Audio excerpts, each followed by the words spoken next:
आमदार श्री राणादादा यांच्या नेतृत्वामध्ये धाराशिव जिल्ह्यामधील नगरपालिकांमध्ये मिळालेल्या भूतपूर्व यशानंतर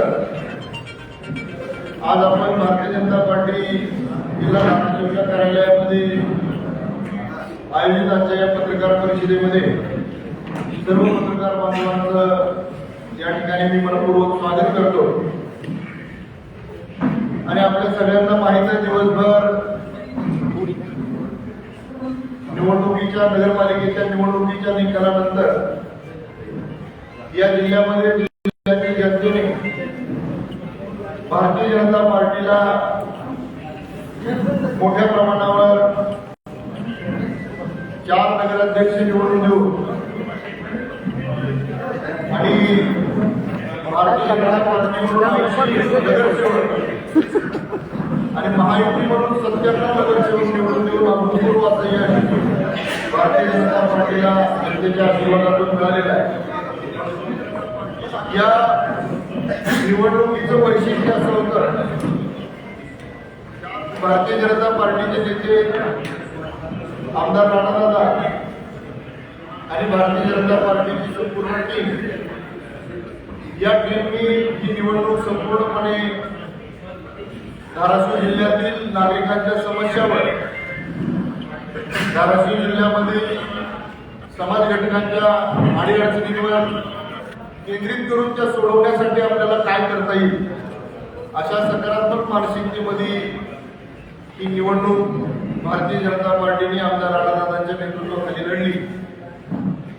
आणि या निवडणुकीमध्ये आपण सगळ्यांनी पाहिलं असेल तर आमचे नेते आमदार राणादादा यांनी या निवडणुकीमधल्या सर्व प्रचार सभांमध्ये,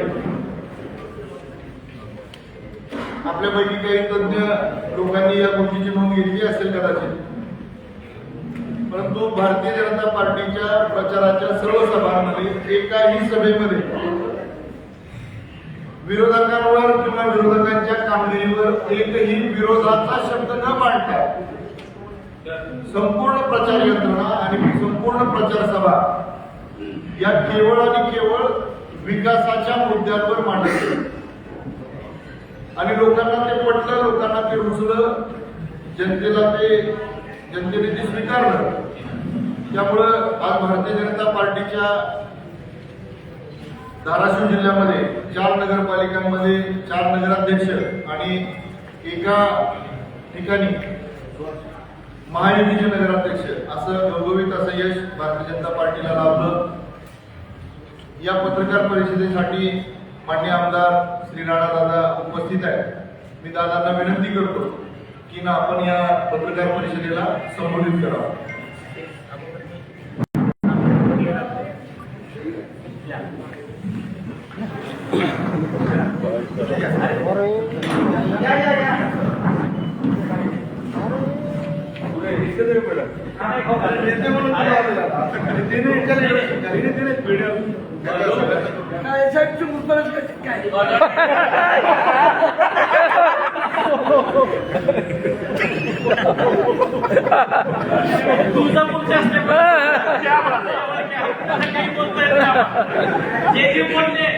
जे बोलले तुम्हाला त्यांची काय हालत झाली त्याच्यामध्ये काही बोलत नाही। आजच्या या पत्रकार परिषदेच्या माध्यमातून सुरुवातीलाच मला धाराशिव जिल्ह्यातील जनतेचे मनापासून आभार व्यक्त करायचे आणि शब्द द्यायचे की ज्या कारणासाठी आपण भारतीय जनता पार्टीला आणि महायुतीला निवडून दिलेलं आहे ते सर्व विकासाभिमुख कामं करण्याची जबाबदारी आम्ही स्वीकारली तर आहेच, पण त्याबद्दल आम्ही शब्द दिलाय। आणि त्याच्याच बरोबरीने 8ही आपल्या ज्या नगर परिषद आहेत आणि खास करून जिथे भारतीय जनता पार्टीचे नगराध्यक्ष आहेत, भारतीय जनता पार्टीची मेजॉरिटी आहे, अशा ठिकाणी तर अतिशय ताकदीने जनतेची सेवा करत असताना पारदर्शकता आणून प्रशासन जे आहे ते अतिशय गतिमान करण्याची आम्ही जबाबदारी स्वीकारलेली आहे। आदरणीय मुख्यमंत्री देवेंद्रजी फडणवीस साहेबांनी निवडणुकीच्या दरम्यानच या बाबतीमध्ये भूमिका जी आहे ती स्पष्ट केलेली आहे आणि त्या अनुषंगाने येणाऱ्या काळामध्ये आम्ही काही ठराविक बाबींवरती याची माहिती तुम्हालाही दिली जाईल आणि आपल्या माध्यमातून जनतेपर्यंत जाईल. त्या आधारे येणाऱ्या काळामध्ये कामकाज जे आहे ते करायचं मी ठरवलेलं आहे. आज आपण सर्वजण बघू शकता की जनतेने प्रचंड विश्वास महायुतीवरती टाकलेला आहे. महायुतीवरती विश्वास टाकत असताना 8 पैकी 4 ठिकाणी भारतीय जनता पार्टी, 4 ठिकाणी शिवसेना अशा पद्धतीने पूर्ण 100% यश हे महायुतीला मिळालेलं आहे. येणाऱ्या काळामध्ये महायुती म्हणूनच सकारात्मकतेने काम करण्याची आमची सर्वांची प्रक्रिया जी आहे ती राहणार आहे.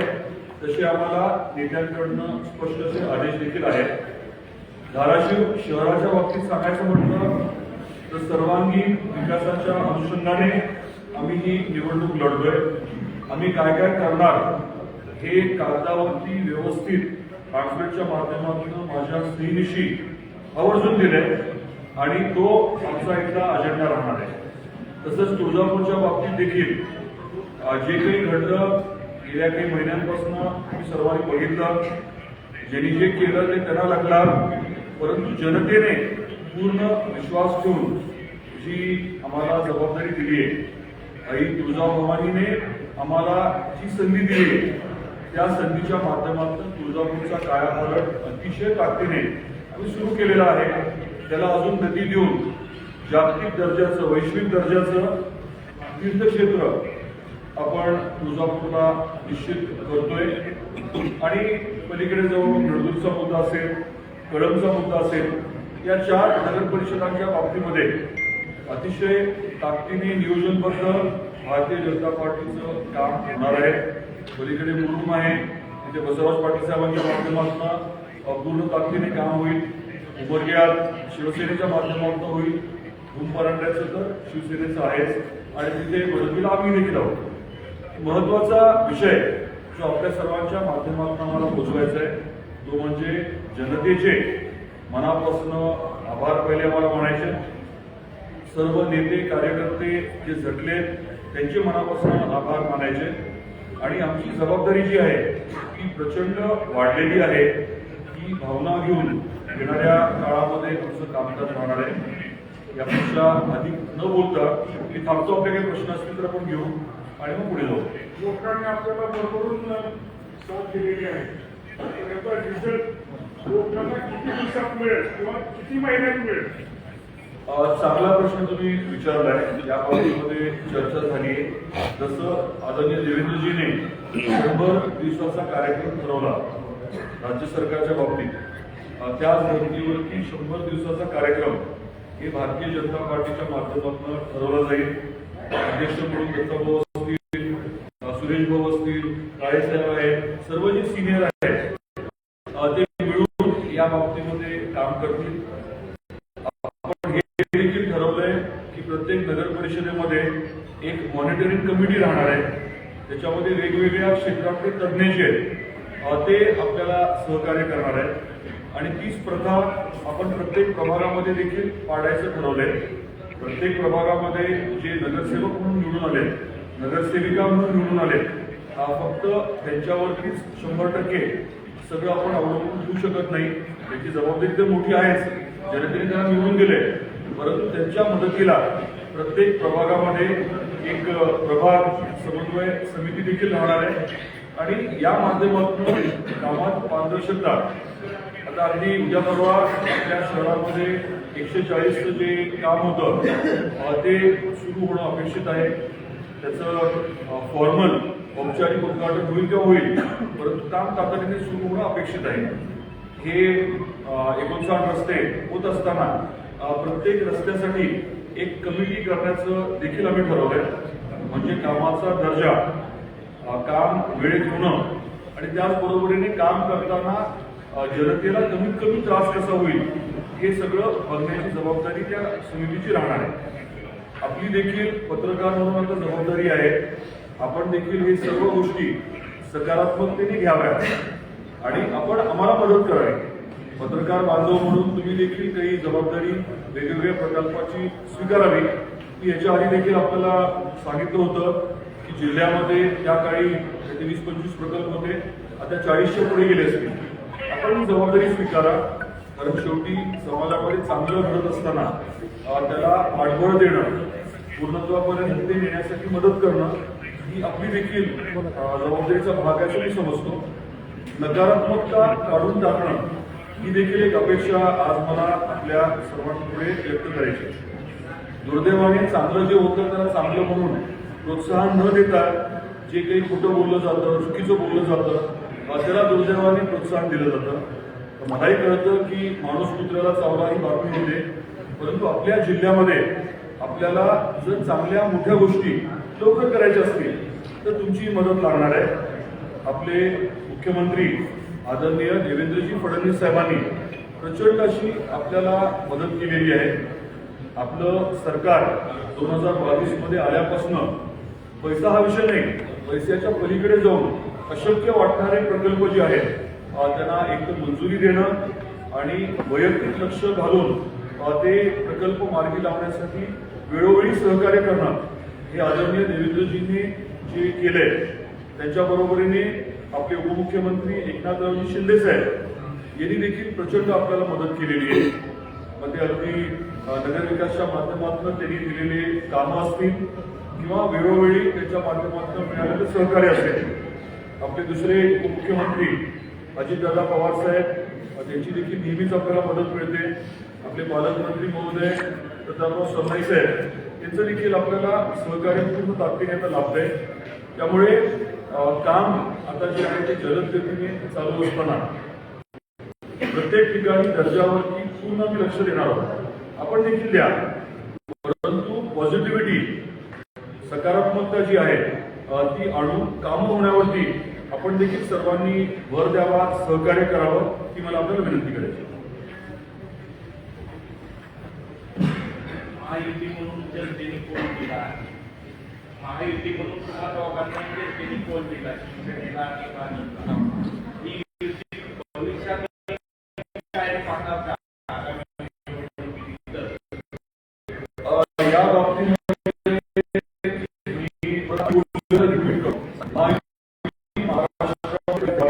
याची सुरुवात अशी मुंबईमध्ये आदरणीय बावनकुळे साहेबांचे पालकमंत्री महोदय होते आणि राष्ट्रवादीच्या अनुषंगाने दत्तामामा भरणे बोलत होतो आणि मग तिन्ही पक्ष मिळून महायुतीची धाराशिवची घोषणा केली.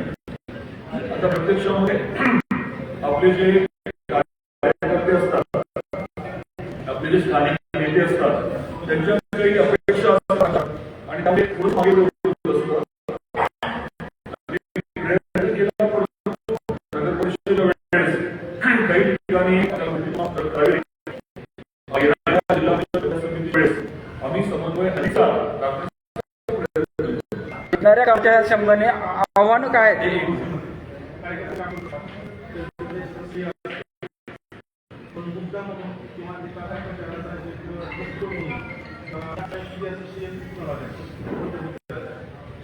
मुद्दा म्हणजे आदरणीय देवेंद्रजीने आपल्या राज्यामध्ये विकासावरती जो पूर्ण फोकस केलाय.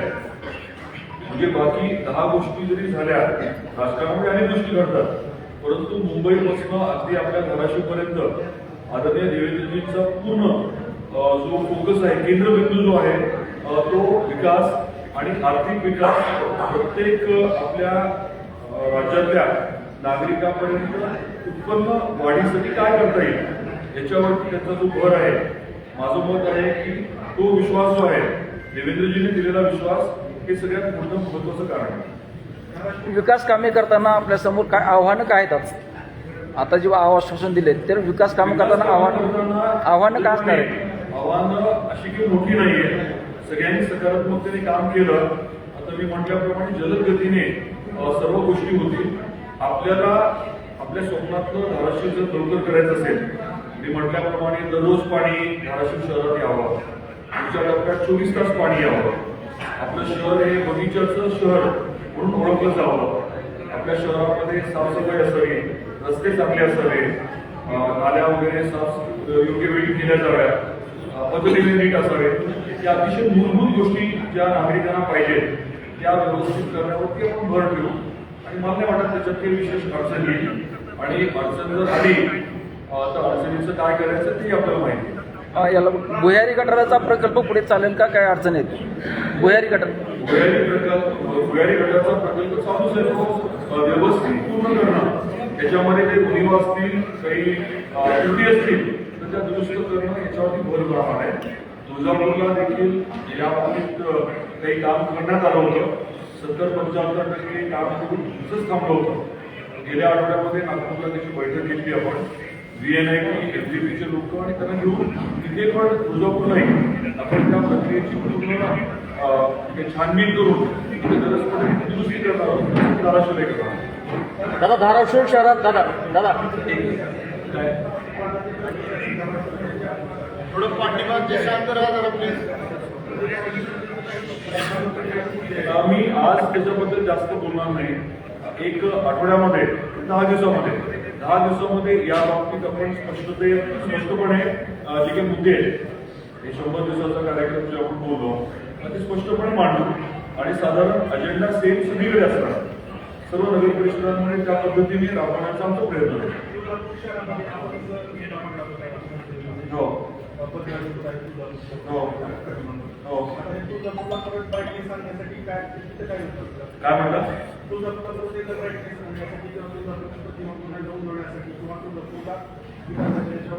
आपल्याला 2 गोष्टी करायच्या. त्यातलं एक काम तर अतिशय ताकदीने चालू आहे ते म्हणजे तुळजापूरचं कायापालट करणं. तिथे प्रशासनामध्ये पारदर्शकता आणणं आणि काम गतिमान करणं याच्यावरती आपला भर पूर्ण राहणार आहे. आणि जर कोणी मुद्दाम काही चुकीच्या खोट्या गोष्टी करत असेल तर मग जनतेने त्यांना त्यांची जागा दाखवून दिली तरी त्यांना समजत नसेल तर मग बाकी काही गोष्टी करायला लागतात.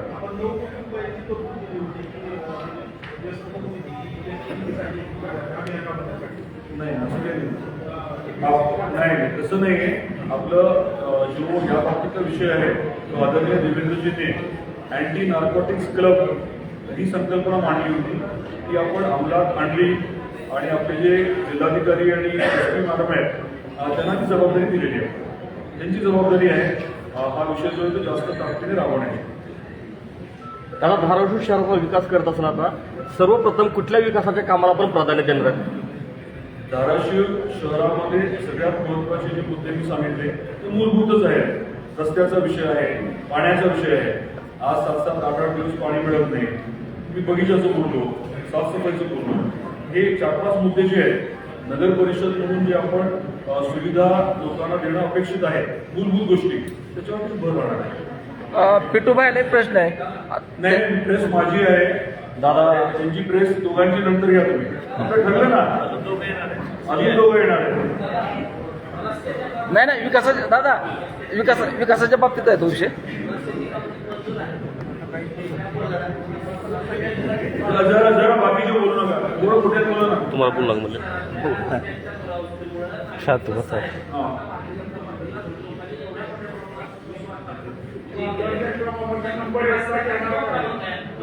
तरी मी तुम्हाला काय सांगितलं, 59 कामं तातडीने सुरू करण्यावरती भर राहील.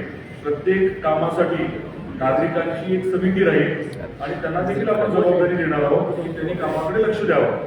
तसंच आपण पत्रकार बांधव म्हणून काही ठिकाणची जबाबदारी स्वीकारायला हरकत नाही. रस्त्यावर भर देऊ आपण.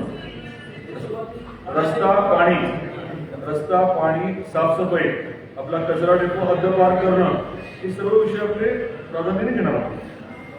धाराशिव नगरपालिकेत उपनगराध्यक्षपदी कुणाची निवड होईल? ती निवड तरी एकदम योग्य प्रश्न विचारलाय. परंतु नाही, बरोबर आहे. ज्या दिवशी निवड होणार आहे त्या दिवशी नक्की तुम्हाला मी सांगतो.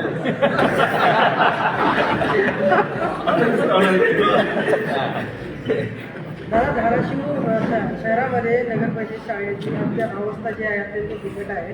त्यासाठी आपण काय करणार आहात म्हणजे सर्वात अगोदर त्याला प्राधान्य देतात? कारण मुलांचं भविष्य जे आहे नगर परिषद शाळेमध्ये ते सुविधा त्यांना उपलब्ध होत नाही आहेत. त्या नगर परिषद शाळांसाठी काय योजना केली? एक 10 दिवसानंतर ना जो कार्यक्रम आहे त्याच्यामध्ये निहाल त्याचं उत्तर देतील तुम्हाला की नेमकं काय करणार आहे. ठीक आहे, मला वाटतं काही मेजर नसेल तर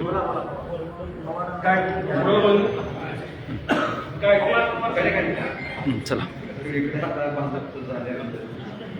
ठिकठिकाणी नगरपालिकेत गेलो तिथे बिल्डिंगची अवस्था अख्ख्या महाराष्ट्रामध्ये गेलो तर बऱ्याच ठिकाणी नगरपालिकेचं कार्यालय आहे.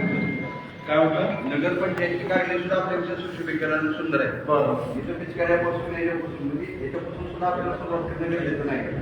बिल्डिंगची सोबत आपली अगदी चांगली नाही तसं नाही जरूर नाही की बरेचदा आपण निवडून आल्यानंतर म्हणतो की आमचं तुम्ही गुन्हेगारी करणार नाही त्याच्यावर हे होणार नाही आम्ही फार हे आश्वासन दिले जातं परंतु त्याच्यामुळे फार गोंधळ झालेला आहे आतापर्यंत. ज्यांनी जे आश्वासन दिलं असेल ना ते पाळलं जाईल अशी काही काळजी करू नका आणि तुम्हाला मात्र परत एकदा मी सांगतो तुम्ही लोक कुठली तरी जबाबदारी स्वीकारा. आता हे कार्यालयाचं जे बोलला ना ती जबाबदारी तुम्ही स्वीकारावी अशी माझी विनंती आहे. आजच आपण ठरवू पहिली जबाबदारी स्वीकारायची काळापासून तुम्ही आहात ही जबाबदारी तर तुमच्यावरती दिली आम्ही बिलकुल करू काही अडचण नाही. दादा नाट्यगृहाचं दुरावस्था आहे. माझी विनंती आहे नाही नाही नगरपालिकेचा विषय होता. आम्ही नक्की हे करू. परत एकदा मी आपल्या माध्यमातून जनतेचे मनापासून आभार व्यक्त करतो. त्यांनी जो प्रचंड विश्वास ठेवलाय त्याबद्दल आभार व्यक्त करतो आणि त्यांना आश्वासित करू इच्छितो की जे काही त्यांच्या मनामध्ये आहे ज्या अपेक्षेने त्यांनी भारतीय जनता पार्टीला मतदान केले ती अपेक्षा निश्चितपणे आम्ही पूर्ण करू. त्या बाबतीमध्ये नियोजनबद्ध पारदर्शकपणे पुढच्या काही दिवसामध्येच आम्ही जे काही करणार आहोत ते जनतेसमोर मांडू. आपल्या सर्वांना पुढच्या वर्षी मांडू. आपल्या सर्वांचे परत एकदा मी आभार